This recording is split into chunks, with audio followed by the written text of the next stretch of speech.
سلام، وقت شما بخیر. به مجموعه خبری امروز از اداره تحقیقاتی و نشراتی روز خوش آمدید. در آغاز سرخط خبرها.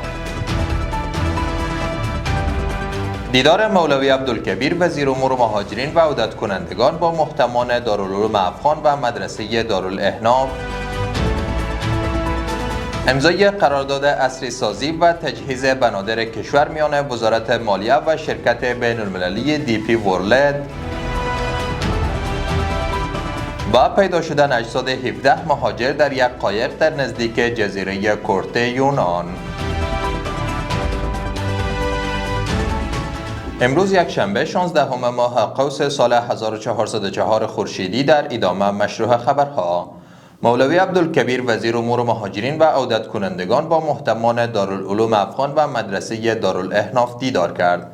وزیر امور مهاجرین و عودت کنندگان با قدردانی از تلاش‌های مدارس و نهادهای دینی در خدمت به کشور، قربانی‌های مدارس و دیگر نهادهای علمی را بخش مهمی از تاریخ خوانده و گفت نظام اسلامی از تمام نهادهای تعلیمی و تحصیلی حمایت می‌کند.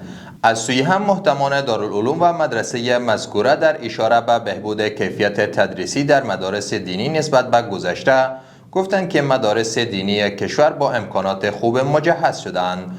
آنان افزودند که با تلاش‌های امارت اسلامی سالانه هزاران جوان از مراکز دینی فارغ و برای خدمت به جامعه تقدیم می‌شوند. قرارداد عصری سازی و تجهیز بنادر کشور میان وزارت مالیه و شرکت بین المللی دی پی ورلد به امضا رسید.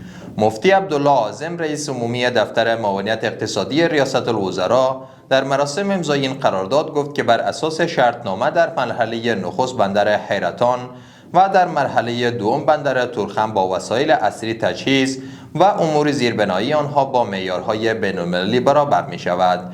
به گفته آقای اعظم سرمایه گذاری در بنادر و عصری سازی آنان در روند صادرات و واردات کشور تسهیلات قابل توجهی به میان می آورد. شرکت دی پی ورلد یک شرکت بین المللی است که در مدیریت بنادر بین المللی تجربه زیادی دارد و با بهره گیری از تجارب این شرکت می توان کالاهای افغانی را با معیارهای بین المللی عرضه کرد. شیخ شهاب الدین دلاور رئیس عمومی جمعیت هلال احمر افغانی با رئیس عمومی عملیات حفاظت ملکی و کمک‌های بشری اتحادیه اروپا دیدار کرد. جمعیت هلال احمر افغانی میگوید که آقای دلاور در این دیدار از اتحادیه اروپا خواست که با فرا رسیدن فصل زمستان از برگشت کنندگان و آسیب دیدگان در کشور حمایت کند.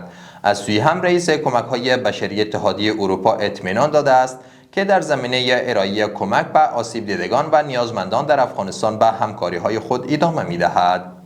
و در اخیر شبکه خبری الجزیره به نقل از گارد ساحلی یونان گزارش داده که اجساد 17 مهاجر در یک قایق در نزدیک جزیره کورت این کشور پیدا شده است. به گفته سخنگوی گارد ساحلی یونان، قربانیان و همچنان دو بازمانده در حدود 48 کیلومتری جنوب غرب جزیره کورت پیدا شده است که همه آنان مردان جوان بودند. در همین حال دو بازمانده گفتند که قایق آنان به دلیل هوای بد ناپایدار شده و کنترل آن را از دست دادند.